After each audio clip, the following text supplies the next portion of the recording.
Tu n'as pas été créé pour tout porter seul.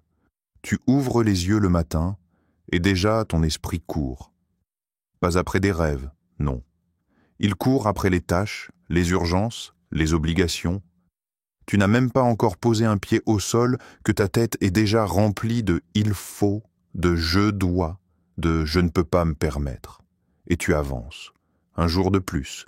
Tu souris quand il faut sourire, tu réponds quand on attend une réponse, tu donnes, tu aides, tu gères. Mais à l'intérieur, c'est lourd. Et tu le sais. Il y a cette fatigue qu'un café ne soulage pas. Cette lassitude qu'un week-end de repos n'efface pas. C'est comme si tu portais quelque chose d'invisible, mais qui pèse des tonnes. Et plus personne ne le remarque parce que tu es devenu doué pour cacher ça. Peut-être même que toi, tu as commencé à l'accepter comme une normale. Mais ce n'est pas normal. Tu n'as pas été créé pour ça. Tu n'as pas été formé pour t'effondrer en silence. Tu n'as pas été programmé pour porter les douleurs des autres, les attentes, les pressions, en oubliant qui tu es vraiment. Il y a cette vérité simple, mais que l'on oublie trop souvent. Tu n'es pas obligé de tout contrôler, et pourtant, on t'a appris le contraire. Depuis l'enfance, tu as compris que pour être aimé, il fallait être utile. Que pour être respecté, il fallait être fort. Que pour mériter l'attention, il fallait prouver, réussir, tenir bon. Mais alors, qui tient pour toi? Quand tout le monde compte sur toi, à qui peux-tu te confier sans crainte d'être un poids? Quand tu es l'épaule solide, où sont les bras qui te relèvent? Et là, dans le silence de tes questions, une voix s'élève. Pas celle du monde, pas celle de tes doutes, pas même la tienne. Une voix ancienne, douce mais pleine d'autorité. Elle ne crie pas, elle ne s'impose pas, elle t'appelle. Viens à moi, toi qui es fatigué. Pas toi qui as réussi, pas toi qui fais semblant que tout va bien, toi, dans ton épuisement le plus profond. Et là, quelque chose craque. Un barrage, une carapace, une résistance. Parce que cette voix ne te demande rien. Elle ne t'impose pas un rôle, elle t'invite. Simplement, humainement. Tu n'es pas faible d'avoir besoin de repos, tu n'es pas indigne d'avoir besoin d'aide, tu es humain. Et même Dieu, le créateur du ciel et de la terre, ne t'a jamais demandé de tout porter seul. Il voit tes efforts. Il connaît le poids de ce que tu ne dis à personne. Il ne détourne pas les yeux. Il ne te juge pas. Il t'ouvre les bras. Peut-être que tu t'es tellement habitué à vivre en mode survie que tu as oublié ce qu'est le repos réel. Pas le sommeil, pas le relâchement physique, le repos de l'âme. Celui qui te fait respirer à nouveau sans avoir l'impression d'étouffer. Et c'est exactement ce que Dieu te propose. Pas un système, pas une méthode, pas un protocole religieux, un repos, un vrai, un profond, un qui guérit de l'intérieur. Pas parce que tu as réussi à tout résoudre, mais parce que tu as accepté de ne plus porter seul ce que tes épaules ne peuvent plus contenir. 2. Le repos que Dieu donne ne dépend pas des circonstances. Il y a des silences qui font plus de bruit que 1000 tempêtes, et des sourires qui cachent des naufrages intérieurs. Tu avances, tu fonctionnes. Tu replies ce qui déborde, tu étouffes ce qui crie. Mais rien ne s'apaise, parce que ce que tu vis ne se règle pas à coup de logique. Ce que tu ressens, ce n'est pas un simple passage.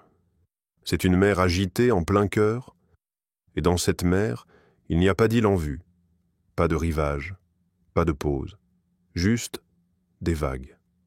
Encore et encore. Mais c'est là, juste là, dans cette houle qui n'épargne rien, que Dieu pose quelque chose d'inattendu, la paix. Pas une paix qui attend que la mer se calme, pas une paix qui demande des conditions parfaites, une paix qui ose exister même quand tout tangue autour. Il n'a jamais promis une mer tranquille. Il a promis sa présence dans la barque, même quand l'orage hurle. Et cette paix, elle ne ressemble pas à ce que tu crois. Elle ne crie pas victoire. Elle ne danse pas sur les ruines. Elle s'incline doucement au fond de toi, comme une lumière chaude dans une pièce glacée. Elle ne t'arrache pas de la réalité, elle t'y plante, mais avec racines profondes. Elle ne t'enlève pas la douleur, mais elle désarme la peur. Tu ne comprends pas toujours comment, mais tu sais que c'est là, présente, douce, persistante. Tu te tiens debout, sans force, et pourtant, tu tiens. Tu respires, avec une boule dans la gorge, et pourtant, tu respires. Tu regardes demain, sans certitude, mais sans panique. Parce que tu n'es plus seul à porter l'incertitude. Et là, dans ce lieu invisible, tu te surprends à murmurer « Seigneur, je ne peux pas tout gérer, mais toi, tu peux. » Ce n'est pas une reddition, c'est une renaissance. Tu ne fuis pas, tu n'abandonnes pas. Tu choisis de ne plus te battre contre le courant. Tu laisses Dieu entrer. Pas pour tout effacer, mais pour tout traverser avec toi. Et quand tu ouvres les mains, quand tu lâches le besoin de tout maîtriser, quand tu te tiens vulnérable devant celui qui tient l'univers, alors quelque chose bascule. Pas à l'extérieur, pas dans les chiffres, pas dans les autres, mais en toi. La paix, pas celle qui est fragile comme une promesse humaine, pas celle qu'on négocie contre une bonne nouvelle. Non. La paix qui reste quand tout le reste s'en va. La paix qui tient la main de l'angoisse et lui murmure « Tu ne diriges pas aujourd'hui ». La paix qui ne demande pas pourquoi, mais qui regarde le ciel et dit « Je te fais confiance ». Pas parce que c'est facile, mais parce que c'est vrai. Parce que dans l'œil de la tempête, il y a un trône qui ne tremble pas, et c'est là que repose ton âme. 3. Dieu ne t'a jamais demandé d'être parfait, seulement d'être vrai, toi là. Oui, toi. Tu n'as pas à faire semblant, pas ici, pas maintenant. Tu n'as pas besoin de sourire si tu es à bout. Tu n'as pas besoin de réciter des phrases toutes faites si ton cœur ne les croit plus. Tu peux respirer, tu peux poser ce masque. Parce que Dieu, il ne s'intéresse pas à l'image que tu donnes. Il regarde ce qu'il y a en dessous. Et crois-moi, il n'est pas impressionné par les apparences. Il n'a jamais demandé une version parfaite de toi. Il t'appelle tel que tu es, pas corrigé, pas arrangé, pas retouché. Il te dit « Je t'ai vu quand tu as pleuré dans ton oreiller pour que personne n'entende. Je t'ai vu quand tu as voulu abandonner mais que tu as continué malgré tout. Je t'ai vu quand tu t'es senti invisible. Et je suis là. Tu penses peut-être que pour être aimé de Dieu, il faut avoir réglé sa vie. Tu crois que tu dois être solide, spirituel, constant, pur, fort, courageux. Mais si c'était l'inverse, et si ce que Dieu voulait, c'était juste que tu sois honnête avec lui, pas propre, pas parfait, pas invincible, juste vrai. Tu sais ce qui l'honore? Pas la performance, la sincérité, ce cœur fatigué qui dit « je n'en peux plus », ce cœur brisé qui murmure « je ne comprends pas », ce cœur vide qui ose dire « Seigneur, je suis là, et j'ai besoin de toi ». Tu n'as pas besoin de mots compliqués, tu n'as pas besoin de solutions, tu n'as même pas besoin d'aller bien pour t'approcher de lui. Tu dois juste venir, comme tu es. Et ce n'est pas un slogan, c'est une vérité que le religieux déteste, mais que Dieu proclame. Parce que regarde qui Jésus a toujours accueilli. Des pécheurs qui doutaient, des femmes blessées, des hommes brisés, des cœurs rejetés. Il n'a jamais dit « Reviens quand tu seras prêt ». Il a toujours dit « Je viens là où tu es ». Alors pourquoi te caches-tu encore? Pourquoi cherches-tu à prouver que tu vas bien, que tu gères, que tu tiens debout, quand à l'intérieur tu trembles? Dieu connaît déjà la vérité. Et tu sais quoi? Il ne fuit pas, il reste. Tu veux savoir ce qu'il soutient vraiment? Ceux qui se tournent vers lui avec foi, même faibles, même maladroites, même fébriles. Il n'attend pas des héros. Il attend ce mouvement intérieur, presque imperceptible, qui dit « Je ne sais pas comment, mais je te fais confiance ». Et c'est là, c'est précisément là, dans ce moment brut, fragile, presque honteux, que Dieu agit avec le plus de puissance. Parce que ce n'est pas la force qui attire sa main, c'est la vérité nue d'un cœur qui s'ouvre enfin. 4. Comment vivre dans ce repos au quotidien? Tu veux vivre dans le repos de Dieu, pas juste l'entendre en prédication ou l'espérer quand tout va mal. Tu veux que ce repos devienne un lieu intérieur, un espace de paix stable, même quand la vie grince de partout. Alors laisse-moi te partager 3 clés, pas magiques, pas instantanées, mais réelles, puissantes, transformantes. Des gestes simples, des habitudes, des ancrages. Premier, parle-lui chaque jour. Vraiment. Pas comme on récite, pas comme on baragouine des prières mécaniques. Je parle de cette voix vraie qui sort de toi, même si elle est fatiguée, même si elle dit juste « Seigneur, je ne sais pas par où commencer ». Tu n'as pas besoin de versets récités par cœur ou d'un vocabulaire théologique. Tu as besoin de vérité dans ta voix. Dis-lui ce que tu ressens, ce que tu crains, ce que tu ne comprends pas. Et même quand tu ne ressens rien du tout, parle-lui quand même. Parce que c'est dans ces jours-là que le lien se construit le plus profondément. Dieu n'est pas impressionné par les mots bien placés, mais il est touché par le cœur qui ose s'ouvrir. Alors parle-lui, chaque jour, comme à un ami qui n'est jamais lassé de t'entendre. Tu verras, ton âme commencera à respirer autrement. 2. Remplis ton esprit de ce qui est vrai, regarde ce que tu consommes, ce que tu laisses tourner en boucle dans ta tête. Les mauvaises nouvelles, les comparaisons sur les réseaux, les scénarios catastrophes que tu inventes à force d'angoisse. Et si tu changeais ton alimentation mentale, lis ce que Dieu dit de toi. Médite sur ses promesses. Accroche ton regard à ce qui est pur, noble, digne, vrai. Pas pour fuir la réalité, mais pour réancrer ta vision. Chaque phrase de la Bible que tu lis est une brique, une pierre posée sur ton abri intérieur. Chaque vérité divine remplace une peur humaine. Ce que tu laisses entrer dans ton esprit finit toujours par modeler ton cœur. Alors laisse entrer la lumière, même à petite dose, mais laisse-la entrer.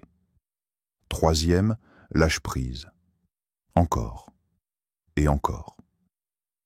C'est peut-être la plus dure des 3, mais c'est aussi celle qui libère le plus, chaque matin, avant même que le téléphone t'absorbe, avant que les urgences t'avalent. Confie-lui ta journée, pas juste par habitude, mais comme un geste conscient. Seigneur, je remets entre tes mains ce que je ne maîtrise pas, ce qui me dépasse, ce qui me fait peur, ce que j'ai tenté de gérer seul hier. Et tu sais quoi?